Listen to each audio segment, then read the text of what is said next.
Most people don't realize that what they eat for lunch today is already affecting how blood moves through their body tonight, not in some vague, long-term way, but measurably within hours.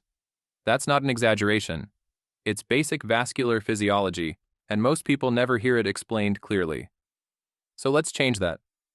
Artery disease, at its core, is a problem of inflammation, oxidation, and stiffness. Plaque doesn't just appear one day, it builds over years, layer by layer.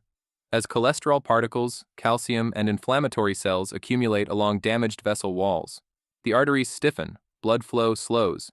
The heart has to work harder to push blood through, and over time, that strain leads to the problems you already know about: heart attack, stroke, high blood pressure. What most people are taught is that managing this requires medication. Statins to lower cholesterol, blood pressure pills, maybe aspirin. And for many people, medication absolutely has a role. But here's what often goes unmentioned in a standard doctor's appointment. Certain foods act on the same biological pathways those medications target, not with the same potency in every case, but through mechanisms that are real, measurable, and well documented in research. The meal we're going to walk through today is built around that science. It's not a trendy detox. It's not a supplement stack. It's real food, and each component was chosen because it does something specific and documented in the cardiovascular system. Let's start with what actually causes the damage, because understanding the mechanism makes everything else make sense. Your arteries are lined with a single layer of cells called the endothelium. This lining is surprisingly fragile. It gets damaged by high blood sugar, oxidized LDL cholesterol, chronic inflammation, and elevated blood pressure. When it's damaged, the body tries to repair it, but the repair process involves laying down cholesterol and other material. That's plaque, the body's version of scar tissue in a blood vessel. Once it's there, it hardens over time with calcium deposits, narrows the vessel, and reduces elasticity. What you want to do, and what the right foods can meaningfully help with, is reduce inflammation in those vessels, improve endothelial function, lower LDL oxidation, and support the natural production of nitric oxide. Nitric oxide is a signaling molecule your endothelial cells produce that causes blood vessels to relax and widen. When your vessels can do that freely, blood pressure drops, blood flow improves, and the mechanical stress on artery walls decreases. Statins, interestingly, don't just lower cholesterol, they also have anti-inflammatory effects and support nitric oxide production. Some foods do the same thing. Now let's look at the meal. The base is leafy greens, specifically spinach, arugula, or Swiss chard, paired with beets. These two work together in a way that's worth explaining, because they target the same pathway but with different compounds and different speeds. Leafy greens are among the richest dietary sources of inorganic nitrates. Your body absorbs them, bacteria in your mouth begin converting them to nitrite, and eventually they become nitric oxide in your bloodstream. The effect on blood vessel dilation is real and measurable within hours of eating. A single serving of nitrate-rich greens can temporarily lower systolic blood pressure by several millimeters of mercury. Beets take that a step further. Beetroot contains some of the highest concentrations of dietary nitrates found in any whole food, gram for gram, higher than most leafy greens. But beets also contain a unique group of antioxidants called betalains, which are responsible for that deep red-purple color. Betalains have anti-inflammatory properties independent of nitric oxide, and early research suggests they also help protect LDL cholesterol from oxidation. Remember, it's oxidized LDL, not LDL alone, that triggers the inflammatory cascade that leads to plaque formation. So beets are doing two things at once: flooding the system with nitrates to improve blood vessel function, while also reducing one of the core oxidative triggers of arterial damage.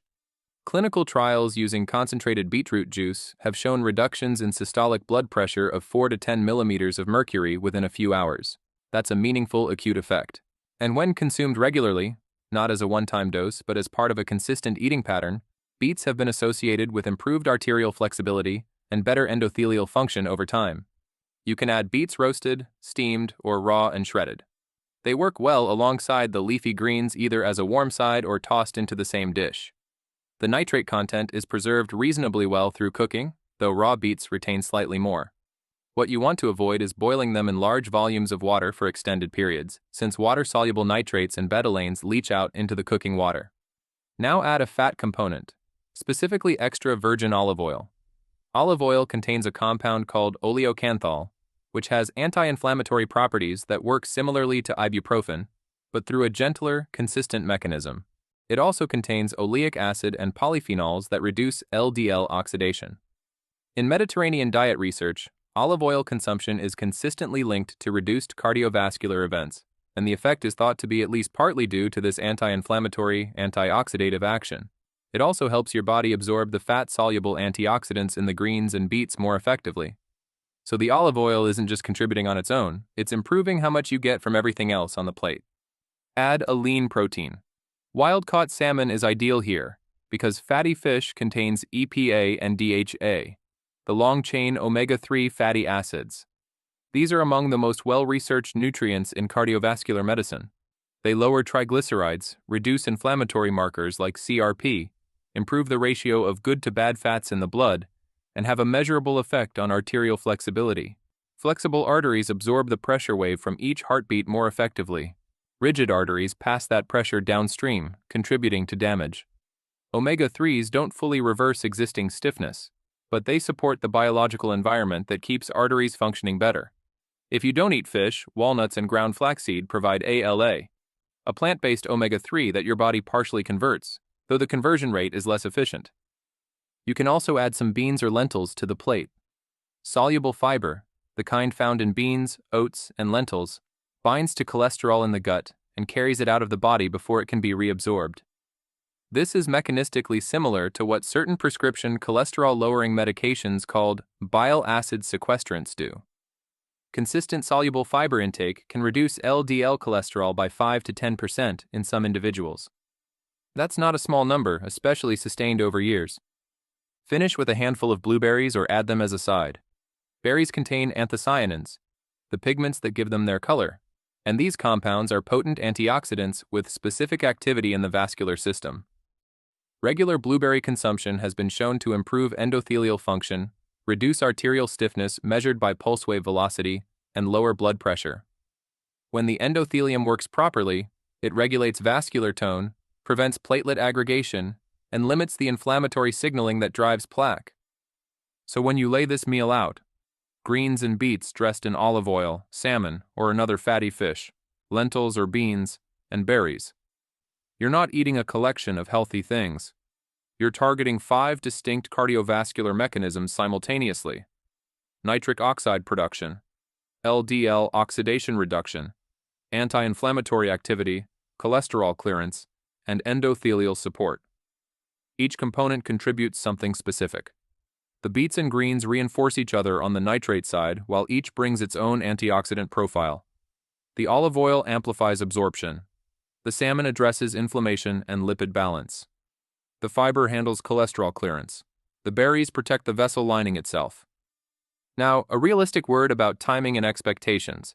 Some effects are acute. Nitric oxide from beets and leafy greens can affect blood pressure within 2 to 3 hours. The anti-inflammatory response from polyphenols begins relatively quickly after absorption. But structural changes, actual improvement in arterial flexibility, measurable changes in plaque stability, those take weeks to months of consistent eating patterns. Consistency is more important than any single meal. There's a concept in cardiology called plaque stabilization that's worth understanding. Fully reversing established plaque is difficult, but stabilizing plaque, making it less likely to rupture, reducing its inflammatory core, slowing its growth, is achievable through lifestyle and diet. Most heart attacks don't happen because a vessel becomes completely blocked. They happen because a plaque ruptures, triggers clot formation, and that clot suddenly obstructs blood flow. Reducing the inflammatory environment around plaque lowers rupture risk, and diet plays a documented role in that process. This is also why some of the most meaningful research isn't about cholesterol numbers alone. It's about inflammatory markers. CRP, or C-reactive protein, reflects systemic inflammation. Dietary patterns that reduce CRP, rich in omega-3s, fiber, polyphenols, nitrates, and low in refined carbohydrates and processed oils, consistently track with lower cardiovascular risk, sometimes independently of LDL levels.